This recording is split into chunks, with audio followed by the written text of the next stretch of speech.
Tai gerai.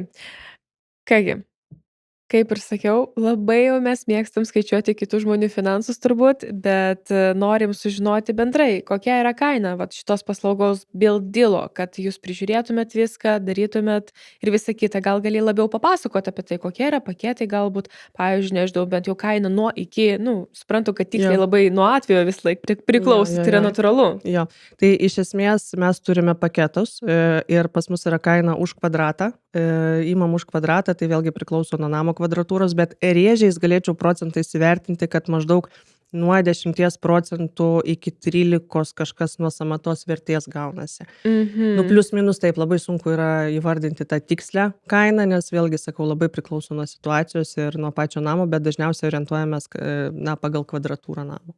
Tai žodžiu, iš esmės viskas priklauso nuo tos kvadratūros. ane, Jo, dabar? jo, šiaip visada geriausia yra tiesiog atsiųsti projektą, parodyti, ką ten turite, kaip turite ir panašiai, kokiose vietose tai yra ir tada galima jau plačiau kažką. Galim parengti pasiūlymą ir kiekvienam O individualiai. pavyzdžiui, ar dirbat, va turit kažkokių savo vat partnerių, kas liečia, kas dokumentus tvarko, pridavinėja namus, Taip, dar tai be kažkas? abejo, tai pas mus yra visi nuo architektų. Mes turime komandą architektų, su kuriais irgi bendradarbiaujam. Turim kelis, bet dažniausiai pasirenka tuos vienus, nes jie dirba greitai, labai greitai ir su leidimais ten gaunasi, jiems viskas dažniausiai iš pirmo karto. O, Nereikia čia labai gerai. nereikia nieko taisyti, čia yra labai gerai. Su pridavimais, kas dirba, irgi turime, tai Taip. turim žmogų, kuris irgi padaro viską kaip reikia, tinkamai ir panašiai, ir aplengvina visą tą kelionę, nes pridavimai tai ten atskira politika yra visiškai. Jo, iš tikrųjų, čia yra labai sudėtingas Jo. procesas, kaip pavyzdys, va dabar irgi susidūriau, pardavėm namą, nu kaip parduodam, dabar eisim pas notarą ir mums reikėtų namą priduoti, nes buvo statybos, vyko nuo pamatų, visa kita.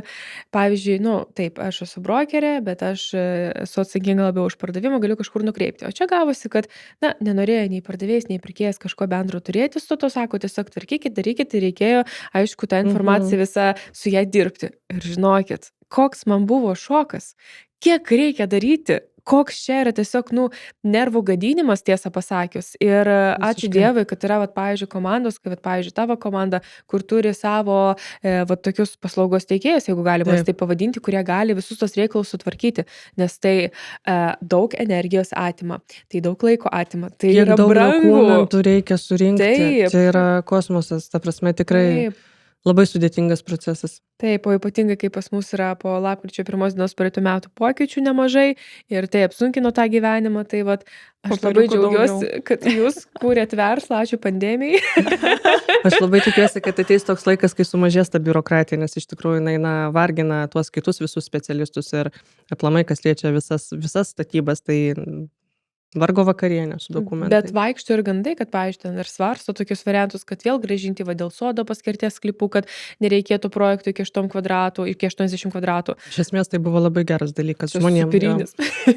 Nors yra žmonių, kurie bijo gyventi sodo sklypuose, čiagi ne namų valda, nors namų valdos kaip tokios jos net neegzistuoja. Yra tik, nu, tas naudojimo būdas, nu, bet nesvarbu. O šiaip girdėjau gandų, kad, pavyzdžiui, galvoja, galbūt iš vis nereikės ten kažkokio, nežinau, ten to projekto ar ten statybos, net neatsimenu, buvo gandai, tarkim, vat, ir Delfi rašė, ir tas pats, ir 15 minučių, nu tai vat. Gal pokyčiai kokie bus. Aš Tikėkimės į geresnę pusę. norėjau paklausti, kad aš žinos irgi, bet vedat, ta prasme, nors ir kiti žmonės, architektai ten viską, bet jūs vis vien kontaktuojat, suprantu, iki pat galo. Taip. Tai va čia labai norėjau suprasti, ar čia tikrai vedat už rankutės iki pat galo, kol ten jau, nežinau, apsigyvena žmonės. Mes turime tą tokią paslaugą dar, kai žmonės pradeda projektuotis pas mūsų kolegas architektus, mes siūlome dalyvauti projektavimo procese, tam, kad mes galėtume iš anksto žmogui įspėti apie būsimas kainas, jų pasirinkimo.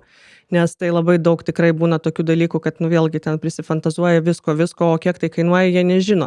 Ir tada mes turim tokias konsultacijas, na, architektai kažkiek ten pabraižo, papaišo, kažką parodo ir panašiai. Žmonės ateina pas mus ir mes tada sakom, šitas ir šitas bus tiek ir tiek, galėtų būti taip ir taip. Nu, ir žmonės tada mato tą skirtumą labai kainų ir panašiai. Ir tikrai būna labai dažnai pakeičia savo sprendimus, nes, nu, tiesiog nežino, kas kiek kainuoja. Tai va, tai mes padedame ir šitoj vietoj. Ir jau žmonės tada susiprojektuoja, jie jau žino, kokiu tų kainų tikėtis ir jiem nebūna kažkokio šoko. Nes būna tokių dalykų, architektai irgi yra menininkai, dalis jų tikrai yra menininkai ir jie labai nori, kiekvienas architektas nori padaryti gražų projektą, kad būtų ką parodyti, portfolio ir panašiai ir viskas yra su to faina.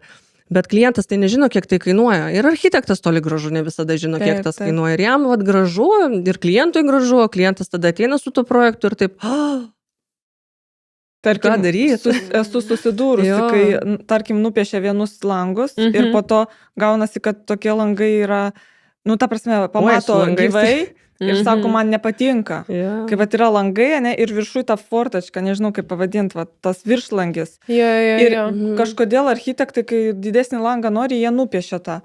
Ir aš irgi klientams sakau, jūs žiūrėkit, jūs paprašykit, kad jis pakoreguotų arba iš karto pas langininkus, sakau, kreipkitės. Tai čia yra pigesnis variantas, jeigu čia yra tas langas didelis ir jisai viršuje turi tą skirsnį tokį, tai jie pigiau, o jeigu tie langai be šitų dalykų.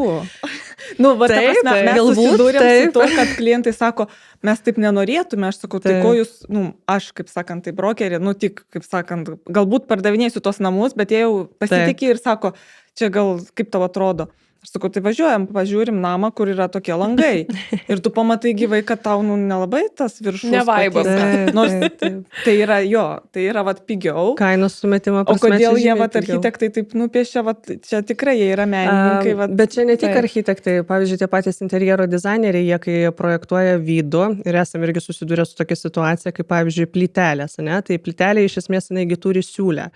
Ir jeigu jie, klientai nori, nežinau, mažesnio dydžio plyteles ir panašiai, vizualizacijoje neatsispindi siūlės. Ir tas vaizdas, kur vizualizacijoje jie mato, kad lygi graži siena, taip nebus, bus siūlė kažkur. O interjero dizaineriai to nenupiešia ir klientam tada, tai čia vizualizacijų kažkaip kitaip atrodė. Taip, nebuvo siūlės tiesiog nurodytos ir visa kita. Tai, jo. Jie nori paveiksliuko, ne? O paveiksliuko, jo, paveiksliukas gražus. Aš atsimenu, klientam labai išbrangino namus, kai įstatė į stogą veliuksus, tos langus. Žinokit, kaina iš karto. Veliuksai yra brangus dalykas. Taip, ir klientai tokie žiūri, o jie, tik pradėjo statybas, ta prasme viską daryti, koks jiems buvo šokas, kai jie pamatė iš tikrųjų tas kainas. Tai labai džiaugiuosi, kad jūs esate. Jo, tai projektavimo metu padedam irgi žmonėms šitoje vietoje susigaudyti truputėlį, nes tikrai yra labai daug nežinojimų šitoje srityje. Tai dėl daugiaus informacijos kreipkitės į Katažiną, palieku kontaktus jos ir įmonės Buildil aprašyme šio video. Tai prašau, prašykite, klauskite, tikrai, manau, patars jums geriausią sprendimą, padės prižiūrėti statybos nuo A iki Z ir taip pat nepamirškite komentuoti mūsų šito video ir sekti Turtas 365.